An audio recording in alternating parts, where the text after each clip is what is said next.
Ladies and gentlemen, good morning. Very pleased to meet you here this morning. I'm very sorry that I don't speak Nepalese. I have to say English. If I speak Chinese, I'm afraid most of you will not understand. So it's quite a practical problem for the communication. Well, I'm sitting here for about 1 hour and I don't understand many things. So I need to learn some Nepalese. First of all, I'd like to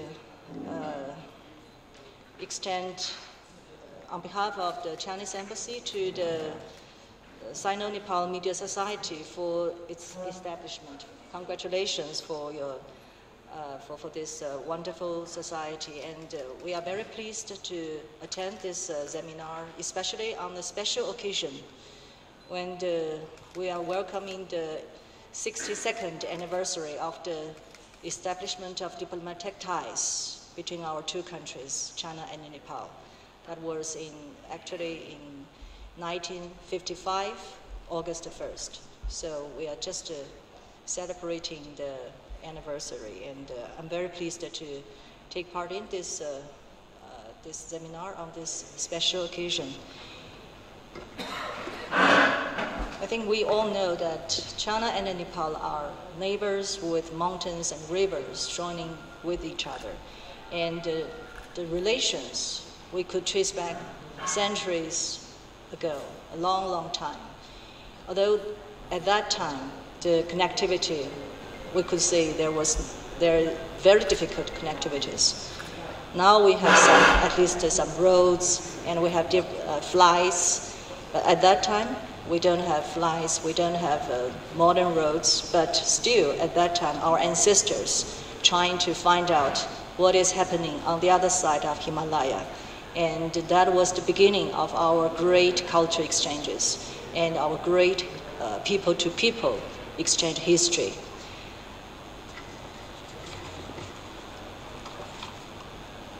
In the past 62 years, we could see the relationship, the modernization of our relationship since the establishment of diplomatic ties. We see a very fast and stable development of our relations, and it covers not only in the political field, but also in economically, culturally, and also in other military exchanges also. We see a lot of exchanges, and we are very proud of these developments. And we see that a lot of achievements have achieved with the joint efforts of our two governments and our two peoples. And very important is the political confidence between our two countries deepening. The relation between our two countries is purely on the 5 principles of peaceful existence. And we could proudly say that the relationship between China and Nepal is an example of peaceful coexistence. And we always respect each other, and we're always offering timely help to each other. And we are very pleased that the Nepalese government and different parties in Nepal, they all pay great importance to the development of relations with China. And in the same way, China also put the relationship between China and Nepal in a very important position in China's neighboring foreign policy. Nepal is a very important neighbor of China. We have a lot of neighbors, and Nepal is one of the most beautiful ones. And I have to say that the economic relationship between our two countries is also deepening. The momentum of trade and investment between our two countries is also increasing. For many years, China has been the second biggest trade partner for Nepal. And up to the end of last year, we see that China's investment to Nepal has reached $355 million. And is the second largest investment source for Nepal. In 2015, when the big earthquake happened in Nepal, China has offered very rapid and comprehensive support to our neighbor and provided 3 billion RMB aid for Nepal for its reconstruction work after the earthquake.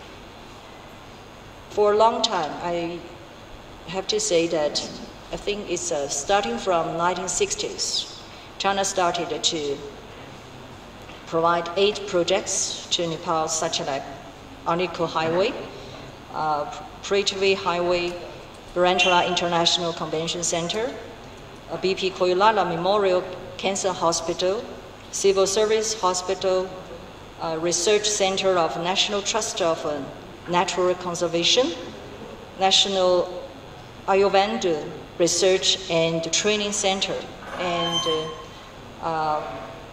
Banapa Polytechnical Institution, and a lot of other things are all the symbols of our good relationship and sound cooperation. Not long ago, I took the highway, took the Arnico Highway to Dadobani. That was at the beginning of this year. I could see how difficult this road was and how important this road has played a role in our relations, strengthening the relations. So I recall the hardship at early days in 1960s. The Chinese workers, they worked very hard to help to build this road. And I really pay tribute to them. And also the Prithvi Highway still plays a very important role in today's life, connecting Kathmandu to Pokhara, a very famous tourist city in Nepal. So we could see that this China Aid program not only played an important role in the past decades, but also still playing a great contribution to the economic development of Nepal. In the other way, we could also see the people-to-people exchanges between the two countries is also increasing. The two countries are good neighbor, good friends, and good partner. And we see more and more frequent exchanges between people to people. We have seen China Festival, Kathmandu Cultural Forum, and Happy Chinese New Year and other events take place in Nepal. Through these events, we could see a tremendous increase of understanding between our two countries. And also the Confucian institution and the Confucian class also opened in different schools, in universities, middle schools, and primary schools. And this helped the young generation of Nepal to understand more about China and has a chance to read about China. Now, China is the second largest source country for tourism to Nepal. Some of my friends came to visit Nepal many times. One of them visited 7 times a year. I'm really very surprised for his strong affection to Nepal. And we are very happy that the close contacts between the peoples are helping the relationship, are building up our good relation. In the recent years, we see many new development of opportunities for the development of good relations between our two countries. In 2013, President Xi Jinping put forward the proposal of Belt Road Initiative. This is one of the topics of today's seminar. A lot of people talking about Belt Road.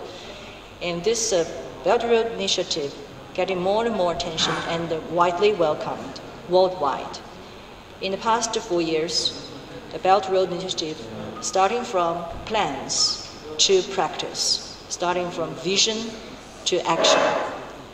In this May, the two governments between China and Nepal formally signed a memorandum on building up the Belt Road Initiative. And the cooperation between our two countries under the Belt Road Initiative is very bright. Also in this May, the then Vice Prime Minister and the Minister of Finance, Mr. Mahara, led a senior delegation to attend the Belt Road Forum for International Cooperation held in Beijing. And this forum has reached a lot of positive results. We could say in 76 categories and 270 more items. Up to now, there are altogether 68 countries and international organizations who have already signed the Belt Road Initiative Memorandum or Agreement with China.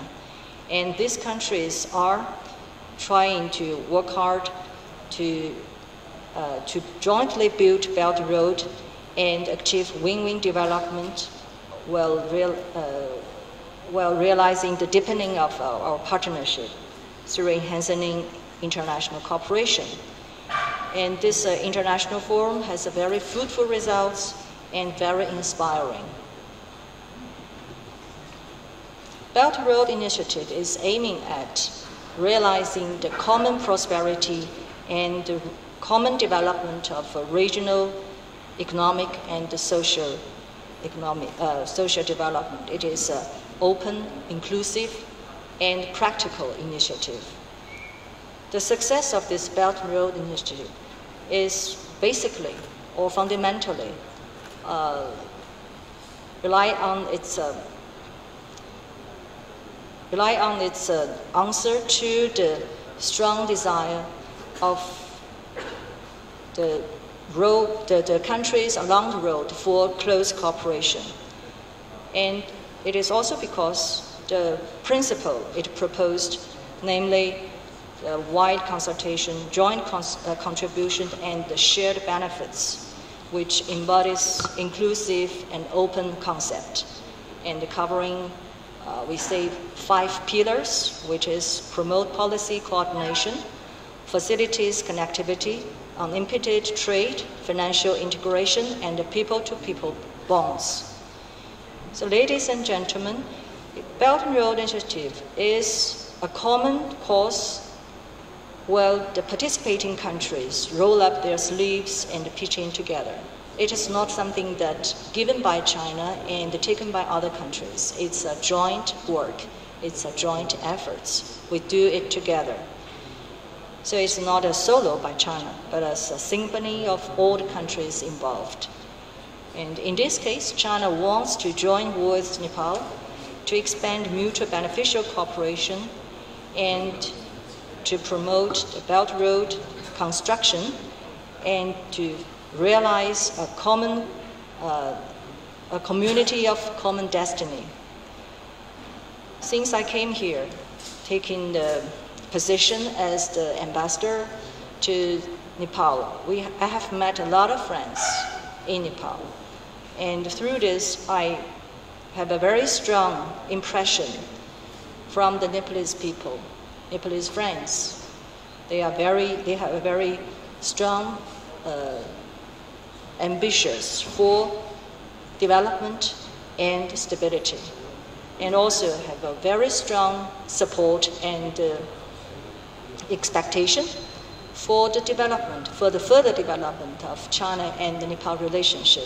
I'm very much impressed and very much encouraged by this. So in this case, the Chinese embassy in Nepal wishes to work together with the people, with the friends from all walks of life in Nepal to strengthen our cooperation and to push the cooperation between our two countries jointly. So in this case, I would like to express my best wishes for our long life friendship and for the prosperity of our two countries and for the well-being of our two peoples. Thank you very much.